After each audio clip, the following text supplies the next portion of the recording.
صباح الفل يا جماعة. النهاردة هاخدكم حلقة مختلفة شوية. هاخدكم معايا من أول يوم لغاية آخره في الوجبات بتاعتي في الأوف سيزن اللي هو احنا دلوقتي فيه. وزني الصاحي وزني دلوقتي 218 باوند.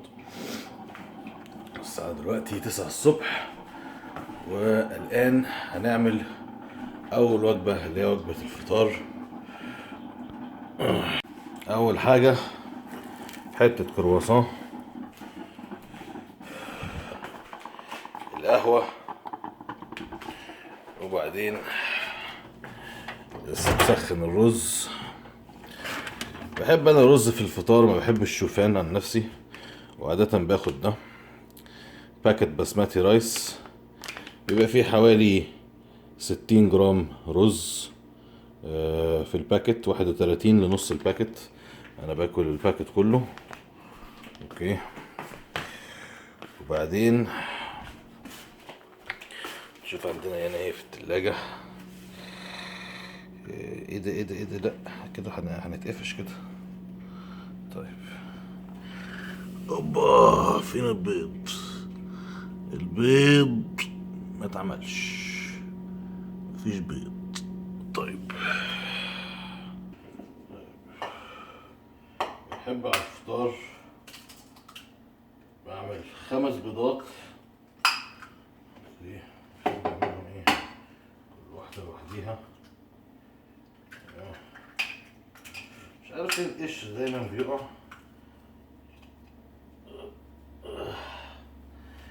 نقطة لقشر البيض، لما تلاقي حتة قشر بيض وقعت عمرك ما تعرف تجيبها غير بقشر بيض تاني. وانا رأيي ان ده ملخص العلاقات مع البني ادم، القشر بيجيب القشر. اه والله، عمرك جربت تجيب القشر بصباعك؟ ما بتلاقيه بيهرب منك كده. واحد، زي ما انا قلت قبل كده، ما تخافش على الكوليسترول بتاعك من البيض، لان جسمك هو اللي بيصنع الكوليسترول من نفسه، مش من الاكل اللي انت بتاكله. طبعا الاكل ممكن يساهم، بس لما تيجي تبص على الكوليسترول تشوف تاريخ امك وابوك وتسألهم ان هم عندهم كوليسترول. لو ما عندهمش كوليسترول يبقى مفيش اي مشكله. والبيض عامه صحي جدا، فيه فاتس كويسه، فاتس حلوه. وده طبعا مع الكرواسون والرز بتبقى وجبه كامله ظريفه يعني. دي بتبقى اول وجبه. Moguls! Moguls, you wanna go out? You wanna do caca? Moguls بيعمل بيبي. Moguls بيعمل بيبي بره. صح يا موجل. انت you're so cute. لذيذ اوي. You wanna go out, Mr. Moguls?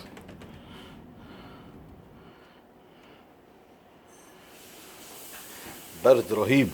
خش يا عم، خش يا عم، انت مش بتاع البرد ده. الحجم اللي انت فيه ده مش بتاع البرد. Yeah. Did you clear the spider? Yeah? Good morning, Chloe. No. It's not good morning. There's a spider in your kettle. Yeah. في عنكبوت في البتاع. ادي كندا، لما تبقى عايش في بيت بالذات جنب الميه بتلاقي على كل حاجه. ساعات بيطلع لنا راكون والله هنا في الجنينه دي. وبنزود شويه ملح مش كتير على الرز.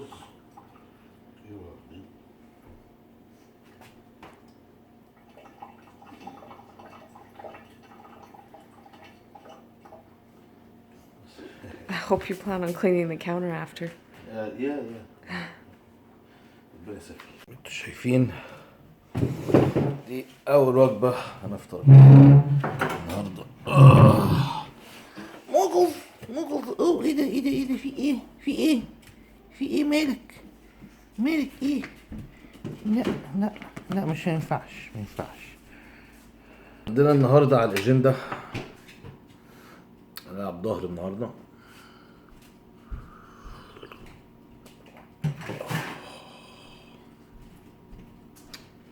لا بص، انا فنان قهوه، فنان قهوه بجد. عندنا ظهر النهارده عادة بحب اروح لما بصحى بدري، انا ساعات بصحى متأخر حسب الشغل اللي عندي.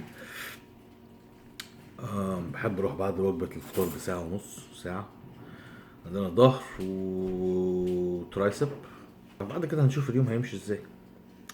اعملوا سبسكرايب للقناة لو سمحتوا، عشان هنعمل حاجات من الحلقات دي كتير كتير كتير. خلصنا وجبة الفطار. النهارده اوريكم هناخد ايه بعد الفطار. سستون ريف 52، بعدين مالتي فيتامين، وبعدين ده لان انا طبعا دلوقتي موقف التي 3، فمحتاج اخد سبلمنت يرجع لي الهرمونات الطبيعيه بتاعتي. زي ما انتم شايفين هنا بيبقى فيه زنك، سيلينيوم، كوبر، بس اكتر حاجه اللي هي بتسبب في ترجيع وتنشيط هرموناتك الثيرويد وغدد الثيرويد الايودين زي ما انتم شايفين. طيب، وباخد 2 ادفل عشان ظهري، وسي ال اي، وبس. والله لما تفكر فيها مش حاجات مش كتير قوي يعني. طبعا بناخد سي او كيو 10 ده برضه هنا، وبس كده. وهنشوفكم بقية اليوم في الوجبات التانية. طالعين الجيم. قبل الجيم بحب اخد بري ورك اوت. اوكي، عندنا نوعين بري ورك اوت لشركة دربوليك نيوتريشن. اول واحدة هي الاصلية تشامب، ودي المفضلة بتاعتي. الجديدة رايز، الناس بتحب دي اكتر. المكونات بتاعتها اتقل بكتير، كرياتين فيها عالي، حتى النورفالين موجود. نورفالين ده انجريدينت جديد اللي بيعمله بيخلي النيتريك اوكسايد في الجسم اعلى، فبيديك بومب اكتر. بس انا عن نفسي بحب الشامب اكتر، لان المكونات بتاعته اي نعم مش معروفة، بس المكونات بتاعته الديزاين بتاعها ان هي تخليك في مود حلو، وان هي تديك طاقة. بس كفاية ان هي تخلي مودك دايس للتمرين.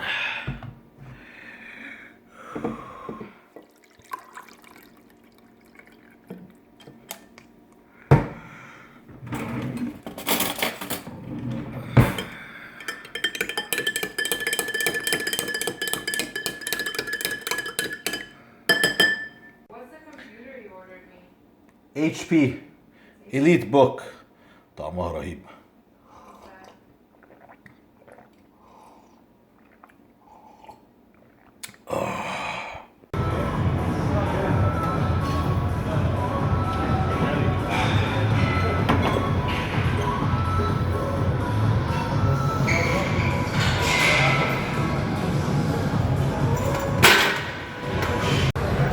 احسن حاجه في تمرين الاوف سيزون ان ممكن اخد راحتي في التمرين، يعني مش شرط اعمل سوبر سيتس وامرن لفيلير دايما كل ست.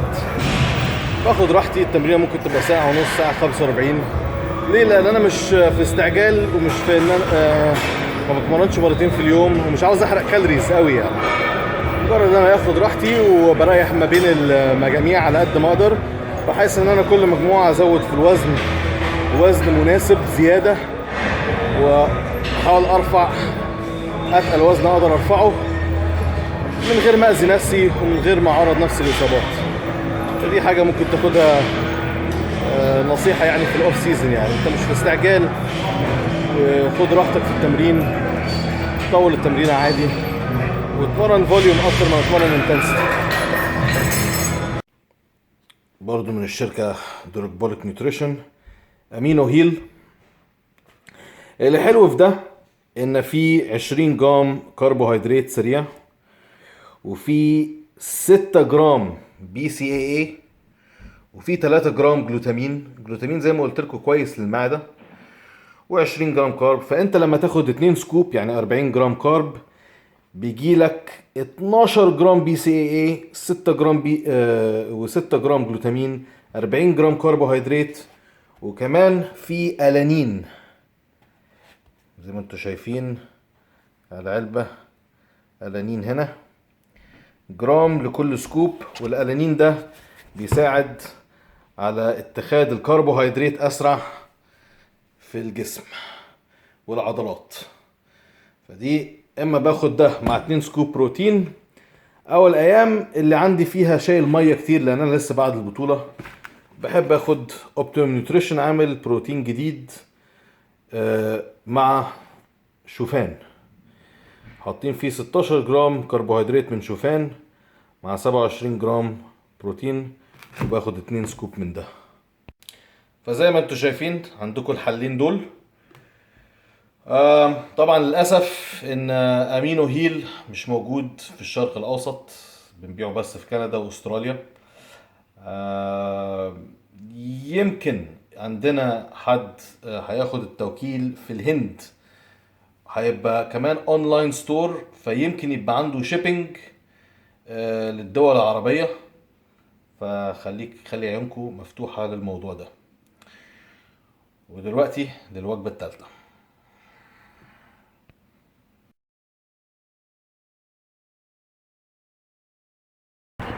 حصل change of plan. الوجبة الثالثة هتتاكل بره مع ماما رقم 2 وماما رقم 1.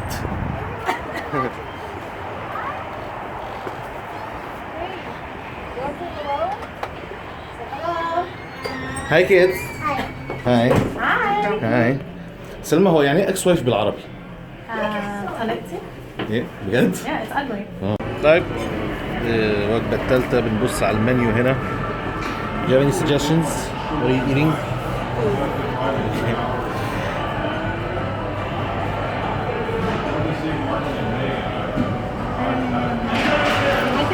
I don't even know where to start. The menu is so confusing. They used to have a... Talia, are you drawing? Why is it all in French? Why? Zane is in a bad mood.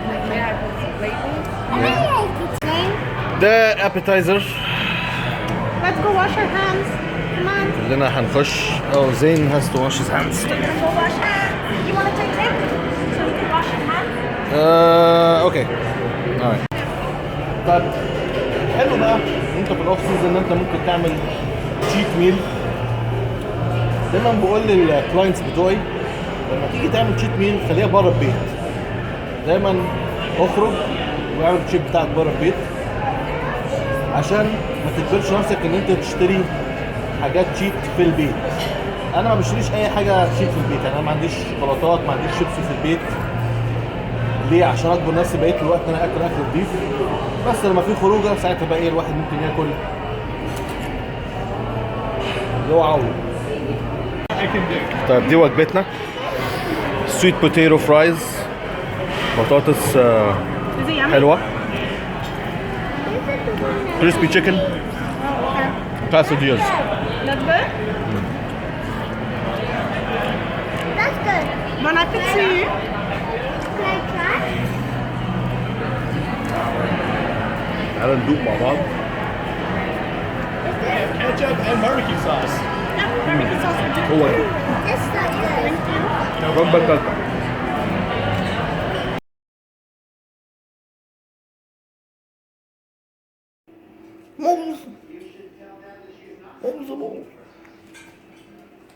No, that's my food. طيب يا شباب،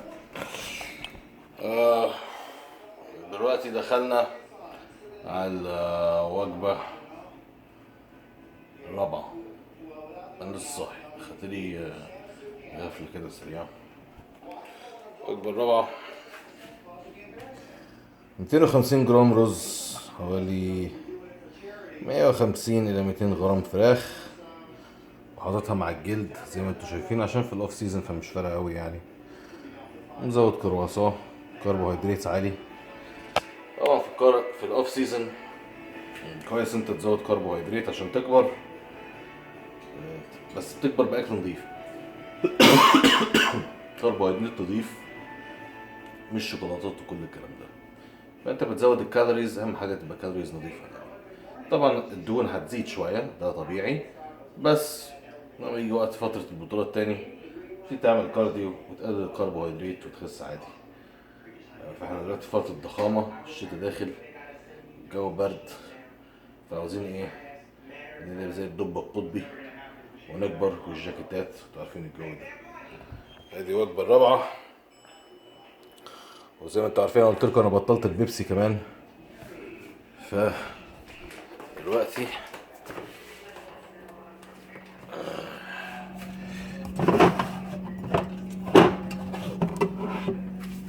دايت بيبسي، حاجه كده ايه نبلبع بيها. صح يا مغزي، مغزي بوغل. وصلنا لوجبة رقم 5، وغالبا دي هتبقى آخر وجبة النهاردة.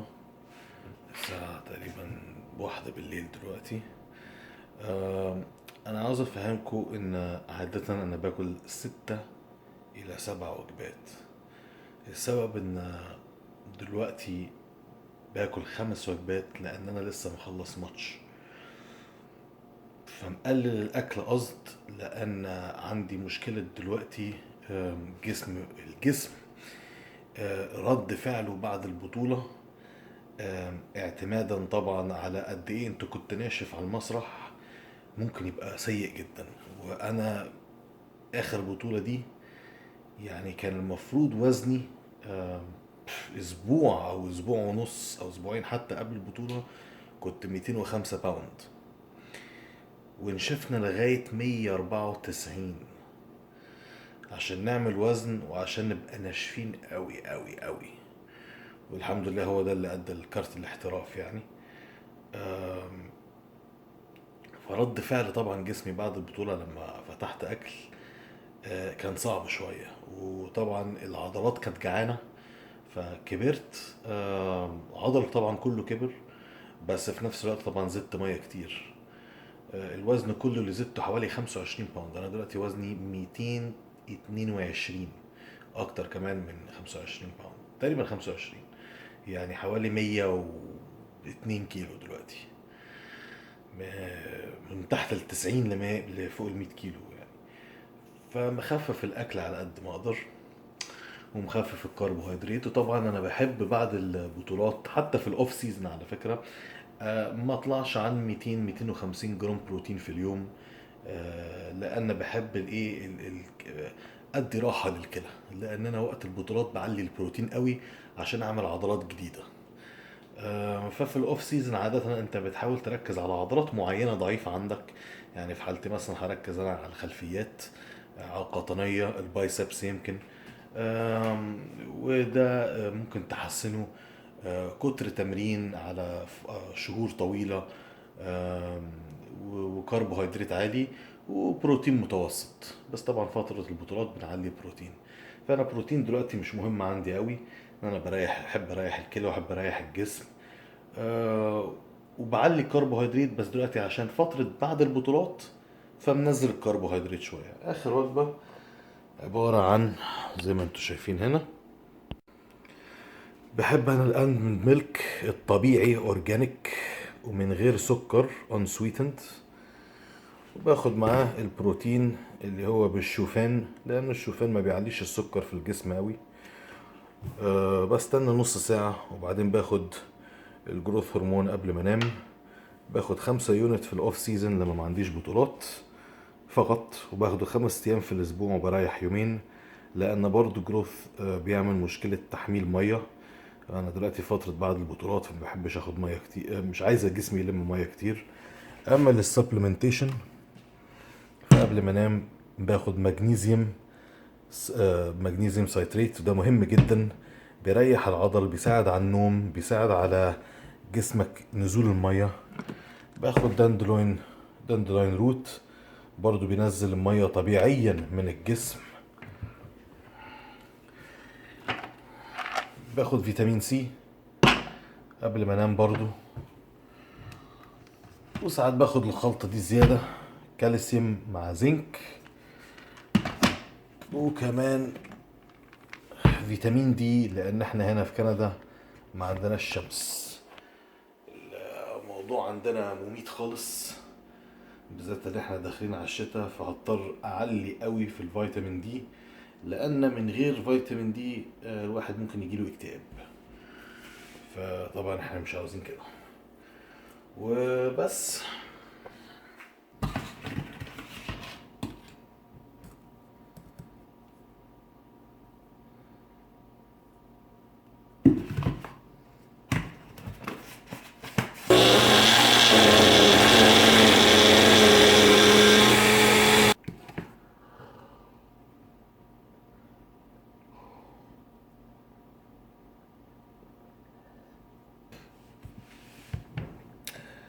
اتمنى ان الفيديو ده يكون عجبكم. ده يوم عادي من ايامي في الاوف سيزون لما ما عنديش بطولات. ولو تحبوا هعمل لكم فيديوهات زي كده اكتر، حياتي اليومية، مش شرط دايما ليها علاقة بالجيم. زي ما انتوا شايفين كان في خروجة في النص. يا ريت تعملوا سبسكرايب للقناة، وانا بشوف كومنتاتكم، بحب اسمع ارائكم. ولو في حاجات معينة عاوزيني اتكلم فيها بخصوص كمال اجسام او بره كمال اجسام، اكتبوا لي في الكومنتس. ويا جماعة اللي بيطلبوا مني برامج المخصصة اللي بعملها، يا ريت تخشوا على الموقع الرئيسي، مكتوب اللينك اهو، هو ده. وبإذن الله هحاول اعمل ابديت للويب سايت واعمل صفحة بالعربي بس. واشوفكم على خير ان شاء الله. تصبحوا على خير.